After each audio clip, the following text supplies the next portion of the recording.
সম্প্রতি ঘটে যাওয়া নানা অনিয়ম নিয়ে অভিযোগের তীর্যক আঙুল উঠেছে তার দিকে। অপরাধ নিয়ন্ত্রণে ব্যর্থ দাবি করে পদত্যাগের দাবি জানিয়েছেন শিক্ষার্থীরা, দিয়েছেন আলটিমেটামও। এবার সেই স্বরাষ্ট্র উপদেষ্টাকে নিয়ে নিজের সামাজিক যোগাযোগ মাধ্যমে কড়া স্ট্যাটাস দিয়েছেন অনলাইন অ্যাক্টিভিস্ট ও ব্লগার পিনাকি ভট্টাচার্য। দেশের আইন শৃঙ্খলা পরিস্থিতি নিয়ন্ত্রণে স্বরাষ্ট্র উপদেষ্টাকে কয়েকটি প্রশ্ন ছুড়ে দিয়েছেন তিনি। ডাক্তার পিনাকি ভট্টাচার্য সবসময় আমাদেরকে হট কেক খাওয়ান, হট নিউজ দেওয়াটাই উনার যেন চরিত্রের একটা অংশ। আজকে একটি হট নিউজ উনি দিলেন। এই মুহূর্তে বাংলাদেশের ইত্তেফাক পত্রিকায় ব্রেকিং নিউজ হয়েছে এটি। এখানে যা হেডলাইন করেছে, স্বরাষ্ট্র উপদেষ্টা হলে যা করতেন পিনাকি ভট্টাচার্য। উনি যদি স্বরাষ্ট্র উপদেষ্টা হতেন তাহলে এই মুহূর্তে কি করতেন? উনার ভেরিফাইড ফেসবুক আইডিতে সেই পোস্টটি উনি করেছেন। আসিফ নজরুল, হ্যাঁ আসিফ নজরুল স্যার, আপনি কোথায়? একদম চুপচাপ। গত সরকারের আমলে, ওই যে পতিত সরকারের আমলে আপনার অনেক বলিষ্ঠ কণ্ঠে প্রতিবাদ শুনছি। আইন নিয়ে অনেক কথা বলতেন, মানুষকে আইন বুঝাইতেন, বিভিন্ন টক শুনতে যায় আইনের কথা বলতেন। এখন একটু আইনের কথা বলেন না কেন? আমরা আপনার মুখে আইনের কথা শুনতে চাই। দেশের আইনের ব্যবস্থা কেমন চলতেছে, মানুষ কতটা আইন মাইনা চলতেছে, এখন তার উপরে আপনি দোষ দিতে পারবেন না। এবছর নির্বাচন না হলে বিএনপি সামনের বছর ঈদের পর কঠিন আন্দোলন করবে। বিএনপি এই ধরনেরই বার্তা দিচ্ছে জনগণ। দর্শক, দেশ পড়বার দূরে কিংবা কাছে যারা এই মুহূর্তে দেখছেন, আশা করি সবাই ভালোই আছেন। এই মুহূর্তে পাওয়া খুবই গুরুত্বপূর্ণ একটি ভিডিও আপনারা দেখতে চলেছেন। টাইটেল, থাম্বনেল ও শিরোনাম দেখেই আপনারা বুঝতে পেরেছেন ভিডিওটি কত গুরুত্বপূর্ণ। দর্শক, দেশে খুবই চাঞ্চল্য ঘটনা ঘটতে চলেছে। এই বিষয়ে অবশ্যই আপনাদের খবর রাখা দরকার। যেহেতু আপনি ভিডিওটি ক্লিক করেছেন, সেহেতু আপনাকে ধন্যবাদ জানাই। আর আপনার কাছে একটা আবদার অবশ্যই রাখবো, ভিডিওর ব্যাপারে কমেন্ট করবেন, লাইক করবেন, আর চ্যানেলটিকে সাবস্ক্রাইব করবেন এবং এই ভিডিওটি বেশি বেশি শেয়ার দিবেন। হট কেক খাওয়ান, হট নিউজ দেওয়াটাই উনার যেন চরিত্রের একটা অংশ। আজকে একটি হট নিউজ উনি দিলেন। এই মুহূর্তে বাংলাদেশের ইত্তেফাক পত্রিকায় ব্রেকিং নিউজ হয়েছে এটি। এখানে যা হেডলাইন করেছে, স্বরাষ্ট্র উপদেষ্টা হলে যা করতেন পিনাকি ভট্টাচার্য। উনি যদি স্বরাষ্ট্র উপদেষ্টা হতেন তাহলে এই মুহূর্তে কি করতেন? উনার ভেরিফাইড ফেসবুক আইডিতে সেই পোস্টটি উনি করেছেন। এই ভেরিফাইড ফেসবুক আইডির পোস্টটি হুবহু তুলে ধরেছেন ইত্তেফাক পত্রিকা। দেশের আইন শৃঙ্খলা পরিস্থিতি নিয়ন্ত্রণে স্বরাষ্ট্র উপদেষ্টাকে কয়েকটি প্রশ্ন ছুড়ে দিলেন লেখক, ব্লগার ও বিশিষ্ট অনলাইন অ্যাক্টিভিস্ট পিনাকি ভট্টাচার্য। এ সময় তিনি স্বরাষ্ট্র উপদেষ্টা হলে যেসব পদক্ষেপ নিতেন সেগুলো তুলে ধরেন। সোমবার 24শে ফেব্রুয়ারি সকালে সামাজিক যোগাযোগ মাধ্যম ফেসবুকে তার ভেরিফাইড পেজে দেওয়া এক পোস্টে তিনি এসব কথা তুলে ধরেন। পোস্টে পিনাকি লেখেন, স্বরাষ্ট্র উপদেষ্টা, আপনি কয়টাই থানা ভিজিট করেছেন? আপনি এ পর্যন্ত কয়টা থানা ভিজিট করেছেন? কয়টা থানা আপনি গিয়েছেন? কয়বার আপনার বাহিনীর লোকদের সাথে মাঠে গিয়ে দেখা করেছেন? কতবার আপনার বাহিনীর লোকদের সাথে মাঠে গিয়ে দেখা সাক্ষাৎ করেছেন? তাদের সাথে ক্যান্টিনে খেয়েছেন? তাদের পরিবারের খোঁজখবর নিয়েছেন? তারা যেন উদ্বুদ্ধ হয় এমন কাজ করেছেন?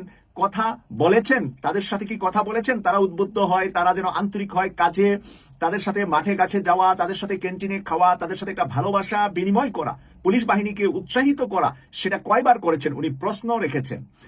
যেই বিশাল বাহিনীর নেতা আপনি, সেই বাহিনীর লোকেরা যেন বুঝে আপনি তাদের পিতার স্নেহে নেতৃত্ব দিচ্ছেন। ওই বাহিনীর তারা যেন বুঝে আপনি তাদের গার্জিয়ান, পিতার মতো আপনি তাদেরকে স্নেহ করছেন।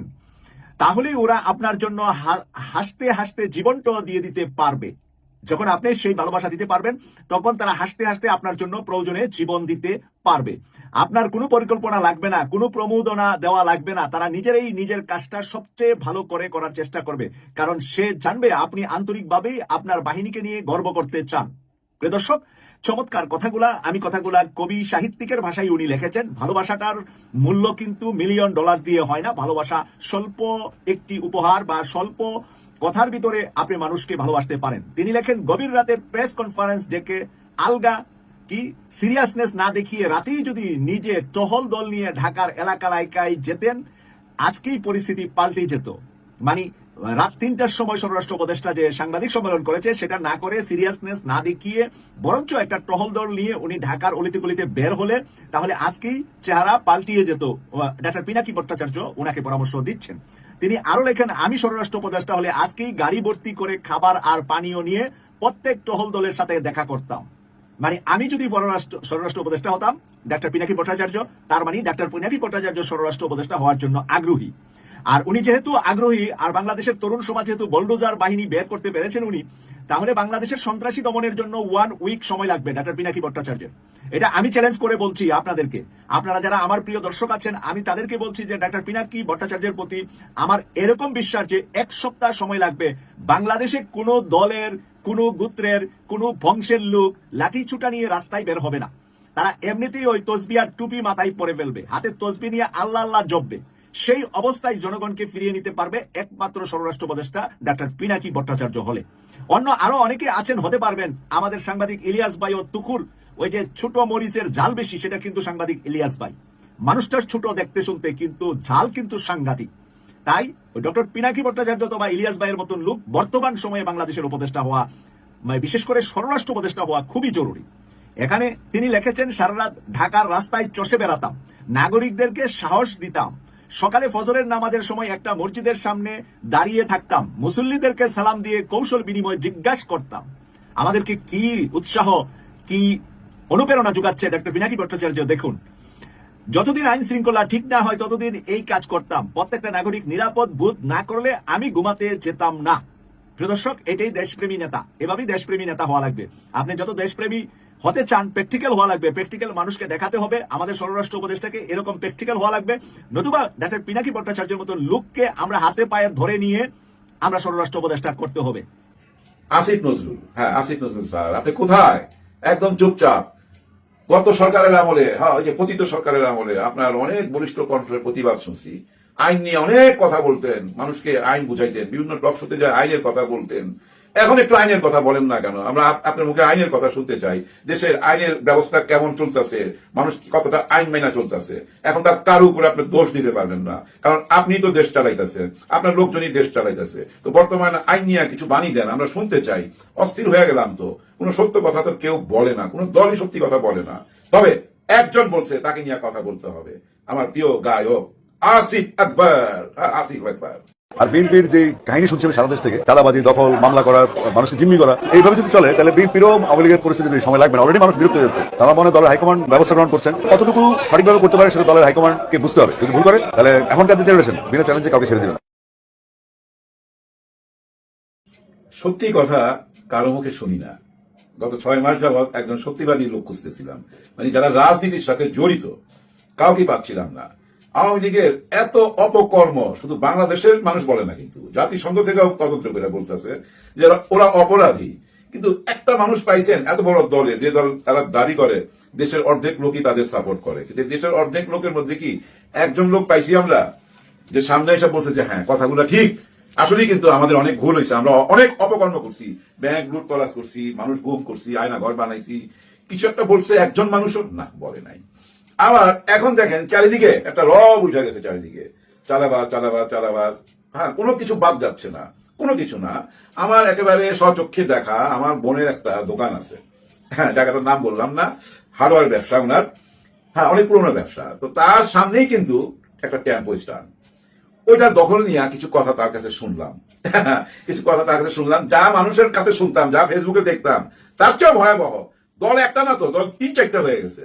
একটা হলো পুরনো আওয়ামী লীগ, যারা বর্তমান বিএনপির সাথে হাত মিলাইছে, এবং আওয়ামী লীগের মধ্যে আবার অনেক রকম লীগ ছিল। তো শিশু লীগ, শ্রমিক লীগ, নার্স লীগ, ডাক্তার লীগ, বহু রকম লীগ ছিল, এবং ওদের মধ্যে টেম্পো লীগ, রিক্সা লীগ, এগুলো ছিল। ওরা এইসব ভিড় করছে, আমার বোনের দোকানে যারা চাঁদা দাবি করছে। চাঁদাও না, ওরা বলছে যে আমরা পিকনিকে যাব, 10,000 টাকা দেন।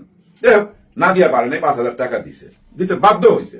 কিন্তু বিএনপির মধ্যে কিন্তু আমরা কোন নেতার মুখে, কারো মুখে কি আমরা শুনছি যে হ্যাঁ আমাদের লোকজন চাঁদাবাজি করতেছে? হ্যাঁ শুনছি, কারণ হাইকমান্ড থেকে বলছে, হাইকমান্ড স্বীকার গেছে। তো তারপর ওই যে বহিষ্কার করছে, বহিষ্কার করা মানে তো স্বীকার যাওয়া। কিন্তু তারপরে কি থামাইতে পারতেছে? থামাইতে পারতেছে না। কেন থামাইতে পারতেছে না? এর পিছনে কারণ কি জানেন? এর পিছনে কারণ জানেন? অভাব। চাকরি নাই, বাকরি নাই, বেকার ছেলেপেলেরাই বেশি রাজনীতিতে যা যোগ দিছে। এটা শুধু এখন না ভাই, এটা এখন না, এটা আওয়ামী লীগের আমল থেকে গত 15-16 বছর যাবৎ দেখতেছি তো বেকারের সংখ্যা বেশি। সারাদিন যায় অফিসে বসে থাকে, সারাদিন অফিসে বসে থাকে, কোনো কাজ কাম নাই।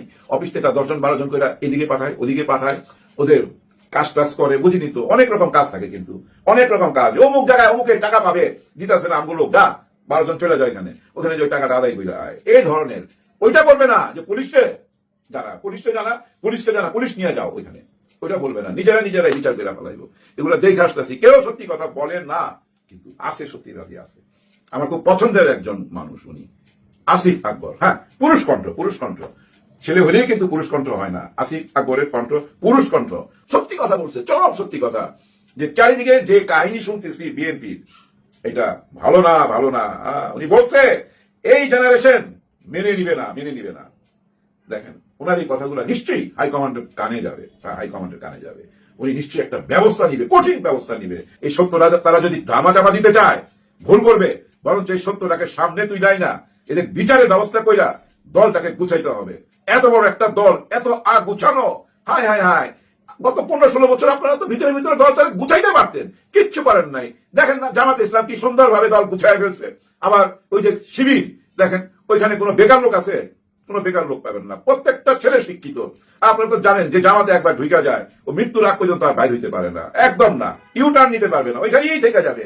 এবং ধীরে ধীরে পরিষ্কার হচ্ছে, কুয়াশা কেটে যাচ্ছে, পরিষ্কার দেখা যাচ্ছে নতুন যে দল হতে যাচ্ছে এটা জামাতে ইসলামেরই একটি অঙ্গ সংগঠন। হয়তো স্বীকার যাবে না, বলবে না, কিন্তু এরকমই কিছু হবে, এরকমই কিছু হবে। জামাত ইসলামের একটা বদনাম আছে না, বদনাম, ওই যে রাজাকার বলা হয়, রাজাকার ছিল, আলবদর ছিল। ক্ষমা চাইতে হবে। ক্ষমা কেন চাইবে? ওনাদের তো বিচার হয়ে গেছে না, গত 53 বছর যাবত খালি ওনাদেরই বিচার করলো। সব দলে সে তো ওনাদেরই বিচার করছে, ফাঁসিতে দিচ্ছে, আর কত বিচার করবে? বিচার তো শেষ, এখন নতুন বিচার শুরু হবে। জুলাই আগস্টের হত্যাকারীদের নতুন বিচার, যেখানে জামাতে ইসলামের বিচার হয়েছে ঠিক ওই একই জায়গায় ওদের বিচার হবে। কিন্তু কবে হবে আমরা তো দেখতে পাচ্ছি না। আমরা কি দেখতেছি? গত 6-7 মাস যাবৎ একটা চিত্র দেখতেছি, কিন্তু একই জিনিস বারবার দেখতেছি। সেটা কি? ওই যে জেলখানা থেকে আদালত পাড়ায় নিয়ে আসা বেশ কয়েকজন চীনা মুখ, এনাদের নাম আমাদের মুখস্থ হয়ে গেছে, নিয়ে আসা আর নিয়ে যাওয়া। প্রথম দিকে যখন নিয়ে আসতো তখন কিন্তু দেখেন বড় একটা কিছু জিজ্ঞাসা করলে বলা যাবে না। আবার এখন যে লড়াই করে বাঁচতে হবে। আগে সব যখন বাইরে হইতো না তখন হেলমেট টেলমেট পরা থাকতো, মাথা নিচে থাকতো, এখন হেলমেট টেলমেট খোলা, গায়ে দেখবেন একদম ইস্তেরি করা পাঞ্জাবি, মাথা টাথা আসানো, খুশি খুশি মন। ওরা বুঝা ফেলাইছে যে আমগরে শুধু এই মিডিয়ার সামনে দিয়ে নিয়ে যাইবো আর নিয়ে আসবে, এটাই বারবার দেখাবে। ওই যে কুমিরের ছানার মতো একই বাচ্চা বারবার দেখাইছে, বলছে যে 7টাই আছে, কিন্তু একটারই বারবার দেখাইছে। এদেরকে নিয়ে যাবে, এদেরকে নিয়ে আসবে। সত্যিকারে বলেন তো কয়জন ধরা পড়ছে? যত বড় অপরাধীর লিস্ট, বাকিরা কই? এবং ছোট ছোট অপরাধী তো নাই, সবাই কিন্তু যার যার মতো শেল্টারে। এই যে বর্তমান যে অস্থির অবস্থা, এই যে আসিফ আকবর বললো যে বিএনপি কাহিনী যেটা শুনতেছি এটা ভালো না, এই জেনারেশন ক্ষমা করবে না, এটা মেনে নিতে পারবে না মানুষ, মানুষ মেনে নিতে পারবে না। আপনারা কি মনে করছেন সবই বিএনপি? এই বিএনপির মধ্যে ওরা ঢুকে নাই? ওরা কয়জন? আমরা তো ওই যে দেখি জেলখানা থেকে কোর্ট পর্যন্ত নিয়ে যাওয়া, এই কয়জন তো দেখি। বাকিরা কই? বাকি মাথাগুলো কাজ করতেছে না, তাদের দলের লোক কাজ করতেছে না। তাদের একটাই টার্গেট, এমন একটা অস্থির পরিবেশ সৃষ্টি করো, বাসে যায় রেপ করো, ওখানে যায় ডাকাতি করো। মোহাম্মদপুরে একটু আগে দেখলাম ডাকাতি হইতেছে, ওই যে মাইকে, মসজিদের মাইকে বলতেছে ডাকাই ঢুকছে, সবাই হুঁশিয়ার। এবং এগুলা ফেসবুকে ছড়ায় দিতেছে, এগুলো ছড়ানো হচ্ছে টাকা খরচ করে যায় অস্থির পরিবেশ তৈরি করার জন্য, যেটা বিএনপি বুঝতেছে কিনা আমি জানি না। ওনাদের সঙ্গে মিশা এই যে মাফিয়া গ্যাং, যেটা ছোট ছোট ছিল বাচ্চা কাচ্চা, সব কিন্তু ঢুকে গেছে, অস্থির পরিবেশ করতেছে। অস্থির পরিবেশ করলে ফায়দা লুটতে পারবে, কারণ তারা তো এইভাবেই ফায়দা লুটে আসছে সারা জীবন, ওই ফায়দাটাই লুটতে চাইতেছে। এখন ওই আসিফ আকবরের মতো যদি পুরা সবাই, আপনারা বড় বড় নেতারা একই সুরে কথা বলেন এবং একটুখানি যদি সহযোগিতা করেন বর্তমান সরকারকে, বর্তমান সরকার আইন কানুন সবকিছু ঠিক করতে পারবে। ওনারা তো চ্যালেঞ্জ হিসাবে নিয়েছেন, কিন্তু কি করবে দেখেন চারিদিকে, বুঝছেন, বেকারত্ব, কোনো কাজ নাই, কাম নাই, সবাই যায় এখন ওই যে রাজনীতি করবে। আর রাজনীতি করে বাঁচার জন্য ওই যে চাঁদাবাজি করতে হবে। আর চাঁদাবাজি যদি বন্ধ করে দেন এখন, ওই যে আবার ডাকাতি হবে, পকেট খালি তো, ডাকাতি, রাহাজানি, লুটপাট এগুলো হবে। কারণ খালি পকেট তো আপনার তো লাগবে কিছু। এই অভ্যাস তো আমরা করাই ফেলাইছি। বড় বড় নেতা রানা, বুঝছেন, ওই যে পালে রংবাজ পালে, তো কেন দরকার ওদের রংবাজ আমি জানি না। যাই হোক, রাজনীতির রূপ চেঞ্জ করতে হবে। আসিফ আকবর সাহেব, আপনাকে থ্যাঙ্কস, সেলুট জানাই। আপনি প্রতিবাদ করছেন, সবাই প্রতিবাদ করেন, ন্যায়ের পথে থাকেন, দেশকে ভালোবাসেন, এভাবে অস্থির করলে চলবে না। দর্শক, সম্পূর্ণ ভিডিওটুকু আপনারা দেখলেন। এই ভিডিওর ব্যাপারে আপনার নিজস্ব মতামত অবশ্যই জানিয়ে যাবেন এবং এই চ্যানেলটিকে সাবস্ক্রাইব করে রাখবেন। তো আজকের ভিডিও এই পর্যন্ত। ভালো থাকবেন, সুস্থ থাকবেন। আসসালামু আলাইকুম। দেখা হবে অন্য কোনো ভিডিওতে।